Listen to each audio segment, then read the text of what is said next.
Nah, yang bagusnya kayak gimana? Ini yang kayak yang bagus-bagusnya kayak gini. Kayak gini ya. Oh, kayak gini ya. Kebanyakannya bagus ya. yang bagus. Boleh. Yang kurang bagus itu yang seperti apa? Yang jelek kayak gini nih. Namanya reject sih kalau di sini. Yo, yo. Berjumpa lagi di channel Berbagi Bersama Sahabat Sentra. Kali ini saya sedang berada di Kampung Pondok Buah Batu, Desa Mekarmanik, Kecamatan Cimenyan, Kabupaten Bandung, Jawa Barat. Nah, kita akan bincang-bincang dengan Pak Ade. Nah, ini Pak Ade. Halo Pak Ade. Iya, wow. Salam. Pak Ade. Pak Ade ini sebagai petani sekaligus pengepul ya. Iya. Pengepul kopi. Nah, tapi sebelum kita bincang-bincang lebih dalam, biji kopi yang matang itu yang seperti apa? Iya, ada ini. Nah, kita lihat kopi matang itu seperti apa. Ini ada nih. Ya. Nah, ini ya. Iya. Ini kopi matang. Yang bagus ini yang merah-merah Yang ini. merah, yang merah. Yang merah ini udah matang. Nah, baru dikupas, Pak ya. Iya. Setelah itu prosesnya? Ini dimasukin mesin pulper dulu. Kurang lebih sekarang di asar, dikupas, besok cuci langsung dijemur. Oh, dicuci langsung dijemur. Cuci pakai air ya biasa. Iya. Langsung dijemur. Iya. Yang sudah dijemur yang mana, Pak? Ada di sini. Ini. Nah, ini ya. Ini contohnya, ini kan udah mau kering, udah kering lah ini, udah kering. Udah siap fuller ini. Udah siap dibikin berasan ini. Oke, ini udah kering. Iya. Udah siap. Ini udah hampir 5 hari lah dijemurnya. Ini udah hampir 5 hari ya dijemur ya. Ini masih ada kulit-kulit arinya, Pak ya? Iya. Nah. Ini 1 kali proses lagi kalau mau bikin berasannya. Ini masukin mesin huler. Dimasukin mesin huler Iya. biar? Ya jadi berasan. Oh, Dikupas ininya kulit arinya ya. Oh, kulit jadi mesin huler itu untuk mengupas kulit ari ini ya? Iya. Nah, ini boleh Ya. dilihat sahabat sentra nih. Ini kulit arinya ini. Nah, boleh lihat lebih dekat lagi. Nah, ini kopi ternyata ada kulit arinya. Iya. Nah, masukin ke mesin huler tadi, Pak ya. Iya. Nah, sehingga kulit arinya terlepas. Nah, setelah terlepas gini, Pak, Itu udah siap di roasting. oh, udah siap di roasting ya. Oke. Nah, untuk pemilihan kopi yang baik itu yang seperti apa, Pak? Nah, yang bagusnya kayak gimana? Ini yang kayak yang bagus-bagusnya kayak gini. Kayak gini ya. Oh, kayak gini ya. Kebanyakannya bagus ya. yang bagus. Boleh. Yang kurang bagus itu yang seperti apa? Yang jelek kayak gini nih. Namanya reject sih kalau di sini. Kalau yang jelek ini. Oh, dia lebih ini ya, coklat ya. Ada yang hitam-hitam. Hitam-hitam terus dia pecah-pecah. Ya, gitu, yang pecah, yang hitam. Oh, oke. Ini yang bagus nih. Nah, ini namanya asalan ini. Ini asalan. Beras masih asalan campur, ini. ya? Ya, kalau udah disortir namanya udah di DP. Sudah di DP Iya. istilahnya. Iya. Oke. Nah, baik, nanti kita bincang-bincang lebih dalam latar belakang dari Pak Ade ini ya. Baik, kalau begitu kita duduk sambil seruput kopi. Nah, kita sudah duduk sambil seruput kopi dengan Pak Ade. Kita nikmati dulu kopi khas Pak Ade ya. Iya.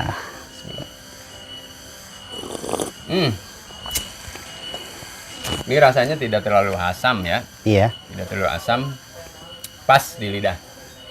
Nah, Pak Ade, ini Pak Ade pertama kali terjun di dunia kopi. Nah, perkopian ini ceritanya bagaimana? Ya, mulai terjun di bidang kopi dari 2001-2002 lah. 2001-2002. Ya, kurang lebih 20 tahunan. Jadi saya udah, kalau tahu mah belum tahu 100%, tapi udah paham lah di bidang kopi. Apakah mau bikin kopi proses apa, saya udah ada lah, bisa lah sedikit-sedikit. Pertama kali yang ngajak siapa, Pak? Ada yang ngajak atau gimana? Dulunya kan saya turun-temurun dari orang tua saya. turun temurun. Dulu kan orang tua saya bandar kopi juga, pengepul juga, itu pengusaha kopi. Cuman kan orang tua saya zaman dulu dibandingkan zaman sekarang beda kan. Dulu mah jual kopi susah, keuangannya susah. Kalau sekarang mah ada kopi, ada uang. Kadang-kadang belum ada kopi bisa ambil uang dulu. Itu enaknya itu di kopi. Kadang-kadang belum ada uang. Bisa sih. Kalau petani, iya bisa ambil uang dulu ke pengepul yang ada di daerah. Ya. Ini Pak Ade ini ada berapa petani yang istilahnya apa yang diurusi atau yang menjadi mitra ini? Kalau yang diurusi atau anggota, termasuk anggota KTH orang tua saya ini hampir di 40 anggotaan. Tapi itu barangnya nggak masuk ke saya semua sih, nggak masuk ke saya semua. Paling yang kemitraan saya yang udah biasa jual ke saya paling di 15 orang kalau di daerah sini. Kalau di luar saya belanja bebas sih, mau ke siapa juga. Karena kalau lagi musim saya kebanyakannya belanja di luar. Kalau lagi musim kebanyakan belanjanya di luar. Belanja kopinya ya? Iya, belanja kopinya di luar, keluar. Sementara kalau sehari-hari belanjanya di anggota yang 15 orang itu? Bukan. Gimana? Ada juga dari situ yang 15 anggota itu, ada juga saya belanja keluar. Keluar dari daerah. Karena kan di sini kebanyakan petani di sini kalau panen raya kebanyakannya dijual ceri, Pak. Dijual yang merah itu tadi. Dijual ceri langsung dapat uang. Jadi begitu kopi habis, udah nggak punya stok si petani itu, karena kan langsung dijual ceri. Kenapa dia dijual ceri ya? Mungkin tergiur sama harga, mungkin banyak pekerjaan. Kalau dijemur kayak begini kan banyak pekerjaan, harus ditungguin, harus dikerjain lagi. Jadi kebanyakannya langsung dijual ceri. Oke. Iya. Nah, Pak, ada tantangan dalam urusan terkait dengan tadi petani yang 15 orang itu seperti apa, Pak? Tantangannya nggak ada sih. Kesulitan atau kendala? Paling di modal aja sih. Di modal ya? Misalnya kalau modalnya di saya misalnya sebagai pengepul lagi kosong, itu sih tantangan saya harus cari uang untuk untuk si petani yang butuh tadi. Itu. Jadi saya harus berusaha mengadakan uang untuk kebutuhan si petani. Kalau si petani minta bantuan atau pinjam dulu ke saya gitu ya. Iya. Okay.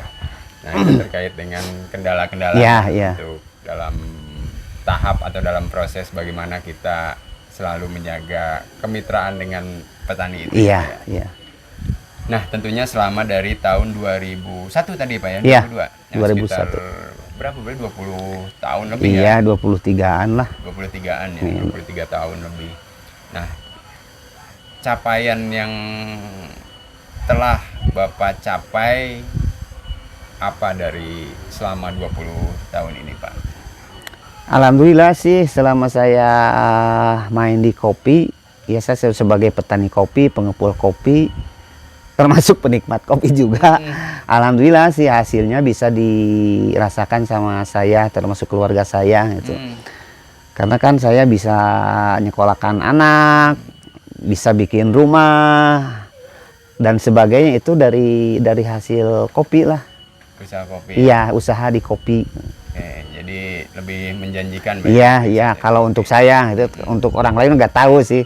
Kalau untuk saya hasil dari kopi, alhamdulillah itu sampai sekarang saya masih bisa menikmati hasil kopi. Hasil kopi. Iya. Nah, ini untuk rencana ke depan usaha Bapak harapannya pengen seperti apa, Pak? Kalau mimpi dari Bapak sendiri seperti apa? Pengen saya yang kedepannya itu saya ingin bukan gudang lah. Kalau gudang kan terlalu besar. Ada peningkatan dari tahun yang sudah dilewati. Mungkin bikin seperti gudang, tapi gudang kan harus besar lah. itu bikin tambah saung lagi untuk kopi lah. Terus dibenahin ininya, tempat-tempatnya, mau bikin GH juga. GH itu? GH itu untuk yang pakai plastik, Pak. Pakai plastik, ya, GH, greenhouse untuk greenhouse untuk apa, penjemuran kopi biar lebih bagus hasil kopinya, Pak. Kualitas kopinya kalau pakai GH lebih bagus. Itunya merata keringnya. Kalau dijemur terbuka begini kadang-kadang nggak rata ininya, keringnya. Gitu. Ya. Nah, untuk lahan itu sudah ada Pak? Ada sih, lahan udah ada. Pribadi iya. Atau Orang tua ini. Oh, milik orang tua. Iya, orang tua. Jadi lahan sudah ada. Iya.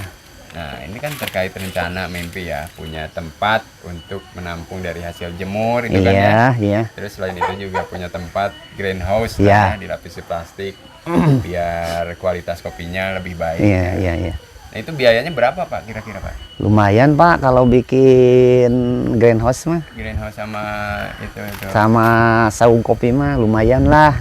Di atas, ya? Di atas 20-an lah. Di atas 20 juta? Iya. Nah, rencana apa Pak yang akan Bapak lakukan untuk mendapatkan senilai 20 juta itu?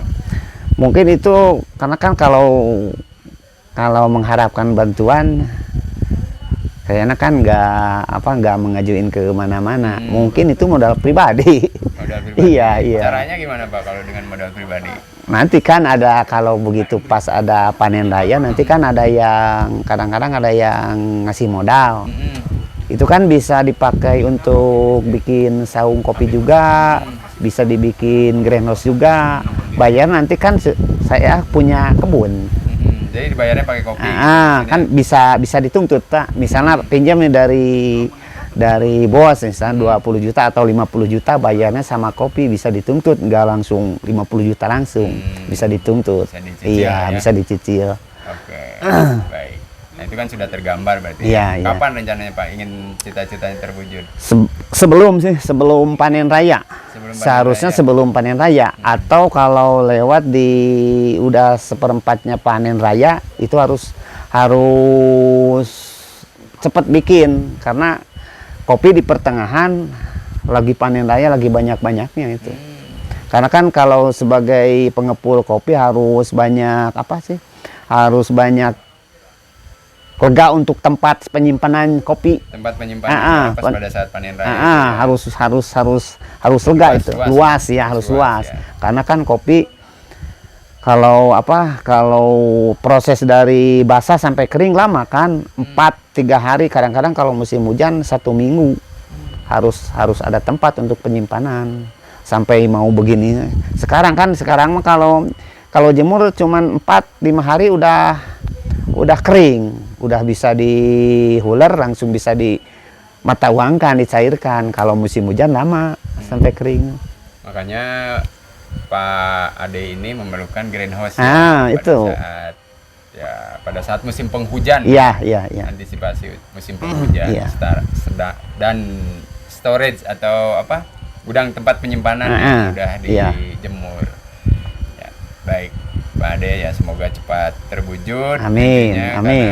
Kita sudah punya rencana untuk mengantisipasi atau rencana yang akan kita wujudkan tadi kerjasama dengan investor lah atau bos itu ya. Nah, Pak Ade, sebelum kita akhiri, ini selama ini pemasaran penjualan kemana aja Pak Ade? Kalau pemasaran sekarang ada juga yang pesan dari buyer juga yang banyak.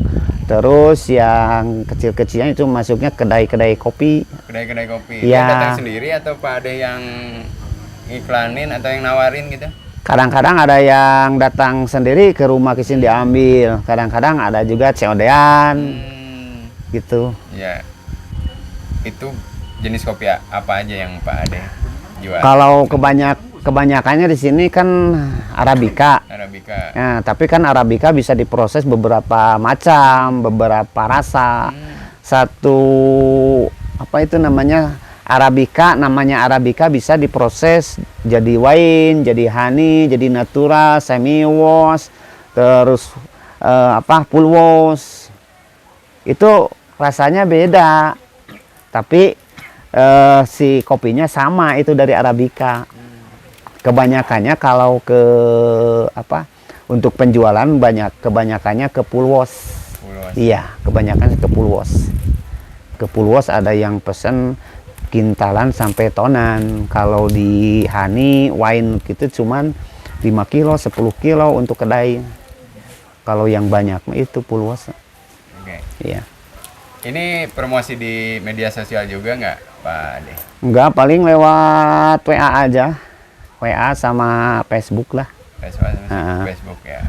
Enggak masuk ke Shopee, Lazada yang kayak gitu enggak. Belum pernah saya. Enggak ya? Belum pernah. Ya. Jadi WA status Iya. dan Facebook. Nah, Pak Ade. Nah, ini terkait dengan tadi kan ada jenis-jenis. Iya. Ini kalau bentuk yang umumnya Pak Ade jual apa, Pak? Apa bentuk tadi kan ada beberapa ya iya. bentuknya yang kebanyakannya saya jual green bean-nya. green bean yang hijau itu ya. Yang berasa namanya kalau di sini. Oh, istilahnya berasa. Sama yang bubuk. Sama yang bubuk. Ya, yang udah bubuk. Yang bubuk itu yang siap seduh itu. Yang siap seduh. Itu yang kebanyakannya yang itu yang saya jual itu yang masih mentah green bean-nya, sama yang bubuk, udah bubuk. Oke, kalau yang green bean itu untuk kebanyakan mayoritas siapa yang beli, Pak? Kebanyakan yang dibelinya sama bayar dulu. Yang punya kedai kopi atau yang dia sebagai distributor gitu istilahnya? Iya, distributor. Iya. Baru mereka jual lagi ke kedai. Iya. Ada juga yang kedai langsung beli ke saya. Ada juga kedai. Nah, kalau yang untuk bubuk itu kemana? Untuk bubuk itu, kalau untuk bubuk di daerah saya juga di sini udah masuk. Ada pembelinya juga. Terus ada teman-teman, kadang itu teman-teman banyaknya gitu. Kadang-kadang ada yang teman ngopur juga beli. Terus teman di main kopi juga kan nggak semua bisa bikin kopi yang bubuk. Yang banar kopi, yang main di kopi juga. Kadang-kadang itu beli dari saya. Contoh kemarin ada juga yang dari Cikalong Wetan ya, Cikalong Wetan kemarin ke sini. Pas begitu ke sini saya dikasih udah 3-4 hari pesen. Enak cina kopinya.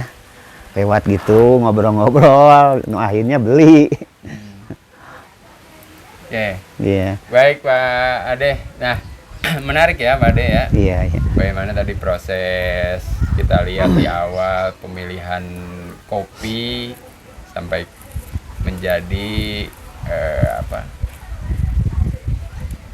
mengetahui kualitas kopi yang baik tadi ya. Iya. Setelah disortir.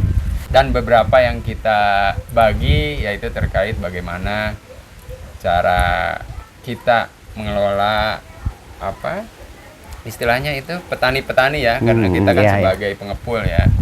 Nah, salah satunya bagaimana memenuhi kebutuhan mereka agar mereka tetap loyal terhadap kita. Iya. Mereka mau menjual produknya terhadap kita, penuhi dulu kebutuhan dari petani. Nah, ini untuk harga gimana Pak? Kalau untuk harga ini maksudnya petani ke petani, Bapak beli apa kita tetapkan atau tergantung pasaran atau keinginan petani? Kalau harga itu tergantung harga umum, Pak. Tergantung harga umum. Misalnya kan di sini bandarnya nggak saya sendiri. Misalnya kalau misalnya di bandar si A 12.000 pasti saya juga beli 12.000 cerinya. Paling kalau beda selisih cuman sedikit per kilonya untuk pembelian gitu. Karena kan kalau misalnya saya sebagai pengepul di sini kalau beli misalnya harga ceri di bawah bandar orang lain nggak dapat barang. Jadi kalau beli itu harganya umum, harga umum. Harga umum ya. Iya, tergantung pasaran. Pengepul juga ya. Iya. Dan mereka petani pun tahu harganya. Tahu, petani lebih tahu dari bandar. Lebih tahu petani. Lebih tahu dari bandar. Iya, karena kan cari info harga di bandar si A sekian, di bandar si B sekian.